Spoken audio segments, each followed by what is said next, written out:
अगर हम एंगल्स की बात करें तो एंगल बेसिकली क्या है कि एंगल उस वक्त बनता है जब दो लाइंस एक दूसरे को किसी पॉइंट पे इंटरसेक्ट करती हैं।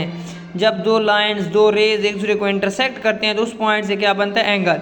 एंगल को हम इस तरह वी से रिप्रेजेंट करते हैं, ये इस तरह की वी होती है, ये इस साइन से। और इसकी जो यूनिट है वो है डिग्री ऑफ एंगल। और इसको हम ऊपर छोटी सी जीरो लगा देते हैं किसी भी डिजिट के ऊपर ऐसे, तो इसका मतलब ये है कि ये हमारे पास एंगल को डिग्री को शो करे, degree of angle. Unit of angle is degree.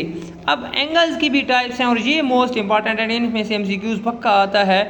Acute angle, right angle, obtuse angle, straight angle, reflect angle, adjacent angles. इस तरह कुछ और भी हैं, वो बाद में स्टडी करेंगे, लेकिन फिलहाल ये करें। एक्यूट, ए से एक्यूट है और 90, पहला जो एंगल है वो 90 है, फिर 180 है, फिर 270 है, फिर 380 है। तो जी ए स्टार्ट है, इंग्लिश अल्फ़ाबेट है, तो याद रखने के लिए ए से एक्यूट यानी कि लेस देन 90। राइट एंगल ऐसे होता है जो 90 के इक्वल हो, यानी कि जो 90 हो, जो दो एंगल्स का सम 90 होगा तो उनको हम राइट एंगल्स कहेंगे। अगर दो एंगल्स का सम 90 से कम है तो उसको हम क्या कहते हैं, एक्यूट एंगल एक दूसरे के।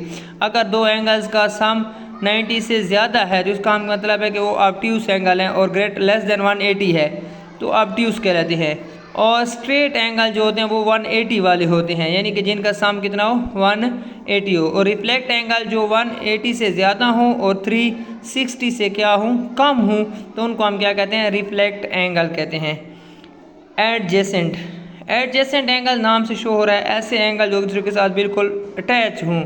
To angle are said to be adjacent, they have common vertex. अगर उनका वर्टेक्स कॉर्नर जो है वो कॉमन हो, या दे हैव कॉमन आर्म, या उनका कोई आर्म कॉमन हो, या दे अपोजिट साइड पे हों कॉमन आर्म के, और एक दूसरे को अगर ये तीन खसूसियात पाई जाती हैं तो इसका मतलब है वो आपके पास क्या एडजेसेंट एंगल्स हैं।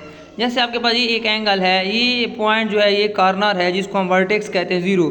ये एक एंगल, ये रे जा रही है, ये एक रे जा रही है, और ये एक रे जा रही है, ये तीन रेज हैं। अब इनका एक एंगल यहाँ पे बन रहा है और एक एंगल ये वाई एंगल है और ये एक्स है।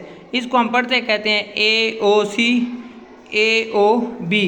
एंगल ए ओ बी ये वाला जो है ये and angle A O C, A O सी, ये तीन दोनों एंगल क्या हैं, एडजेसेंट एंगल हैं। क्यों, हैव कॉमन वर्टेक्स। इनका जो वर्टेक्स है ये ओ जो है ये कॉमन है दोनों का, यानी कि दोनों जहाँ से ही मिल रहे हैं।